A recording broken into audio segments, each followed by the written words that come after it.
ഇതെങ്ങോട്ടാ മൂന്നാണെന്നല്ലേ നിങ്ങളിപ്പോൾ വിചാരിക്കുന്നേ? ഒന്ന് ഡോക്ടറെ കാണിക്കാൻ പോയേനെ. ക്ഷീണാന്ന് മക്കളെ, ക്ഷീണം. രാവിലെ എണീക്കാൻ പറ്റുന്നില്ല, ഒരു പണിയെടുക്കാൻ പറ്റുന്നില്ല, കുട്ടികളെ പഠിപ്പിക്കാൻ പറ്റുന്നില്ല. മൊത്തത്തിലൊരു കൂക്കം പിടിച്ച കോവിൻ്റെ അവസ്ഥയാണ് കേട്ടോ എൻ്റെ ഇപ്പം. പിന്നെ ഇത് നമുക്കൊരു പുത്തരിയല്ല, 6 മാസം അല്ലെങ്കിൽ 1 കൊല്ലം അതിൻ്റെ ഉള്ളിൽ എന്തായാലും ഈ ക്ഷീണം വരലുണ്ട് കേട്ടോ. ഒന്നിക്ക് വൈറ്റമിൻ ഡി, അല്ലെങ്കിൽ തൈറോയ്ഡ്, അല്ലെങ്കിൽ ബ്ലഡ് കുറവ്. ഈ 3 വില്ലന്മാരിൽ ആരെങ്കിലും ആയിരിക്കും ഇത്. അങ്ങനെ നമ്മൾ ഹോസ്പിറ്റലിലെത്തി. പയ്യന്നൂരിൽ അനാമയ ഹോസ്പിറ്റലാണേ കാണിക്കുന്നത്.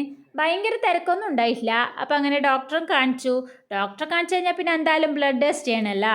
അപ്പം അങ്ങനെ ബ്ലഡും ടെസ്റ്റ് ചെയ്തു. പിന്നെ പയ്യന്നൂർ വന്നാൽ പിന്നെ നമുക്ക് എന്തായാലും ചായ കുടിക്കണേ. ചായ കുടിക്കാൻ വേണ്ടിയിട്ട് അങ്ങനെ ഒരു തട്ടുകടയിലെത്തി.